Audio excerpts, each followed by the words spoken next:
Okay, today's session here is daily life in the colonies.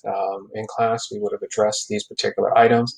Some you need to have a clear definition for, and that's what this screencast is for, to try to address some of those items.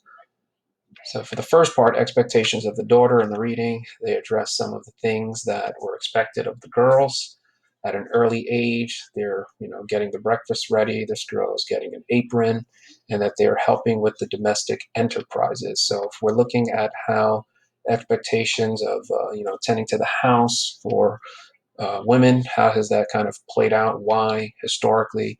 It's probably a result of colonial women society, raising the girl at an early age to try to tend to the house. Role of the female labor compared to the point regarding women and property. So in this particular reading, it did address that the belief that women and males were business partners. They also had a lot of children. So the key point there is that there really seems to be a business arrangement here. And that's the key point. So women are contributing to building whatever business, and yet the question here is whether or not they own property. And last class we addressed, the lack of ability to own property on behalf of women. So for coverture, a definition for that, your entire identity is defined by the husband. Women are virtually powerless. In this particular point right here, it says his character determined how far she could rise in life. So coverture, the person's status or the female in question, is dependent on the status of the male, and that could have some pretty significant consequences. Let's see, what else? The Daniel Ella case. In the Daniel Ella case, I believe that is this one right here, line 23 to 24.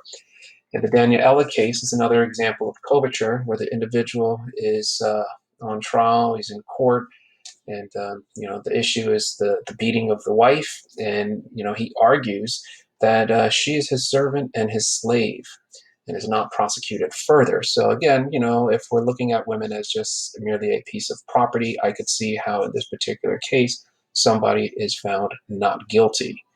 This guy had beaten his wife. He kicks her, hits her on the head, and he threatens to slit her throat. And all of that is allowed. She's his slave. She is his servant. Now, let's see. Where else are we on this particular sheet here?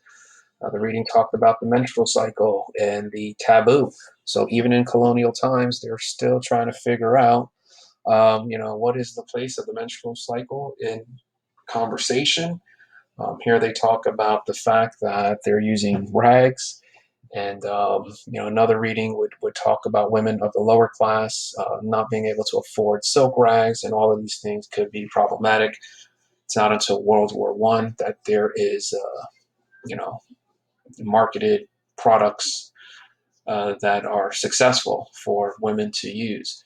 Notice the language here where the individual is using the question, when will the moon change, which is a reference to the woman possibly being moody, possibly yelling.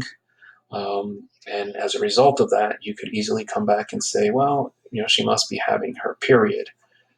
And look at the language here. You have circles around your eyes. I believe it runs. This all would be stuff that would be totally allowed for this particular society. The issue of pregnancy, keep in mind, in this male-dominant society that is controlling the medical profession, here they're talking about how somebody gets pregnant. And I will just let you read this particular section on your own. Notice how they use the word orgasm. And for that one, that is going to be used as consent when you look at some of the rape cases. If the medical profession created, the logic is created by males in that profession, and males are in that profession. If they're saying that a woman cannot get pregnant unless she has an orgasm, well, what is going to happen in some of the cases of rape where the woman is pregnant? That possibly could be used to say that the woman consented because she has gained some sort of satisfaction and enjoyment through that particular act of rape. I can only imagine some of the perpetrators of rape would be found not guilty. So again, that male dominant profession is outlining the process, for pregnancy and how somebody gets pregnant, and that definitely could have some pretty nasty consequences for females. Which brings up the question of the midwife. The midwife would be the furthest a female could get in the medical profession. For the most part, the reading talks about childbirth being a communal affair. In this particular image, you see the midwife helping with the pregnancy, and again, the male dominant society is going to keep women out of this particular profession. The best the female could do who has any sort of medical training might be the midwife.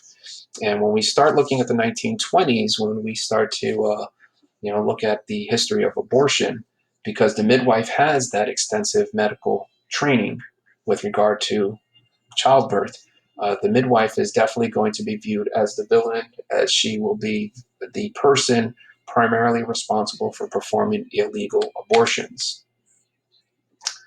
Um, and that's pretty much it. Using this particular slide here, we talked about the medical issues within that male dominant society, how they raise kids, the menstrual cycle, and that would be it for this particular reading, Daily Life in the Colonies.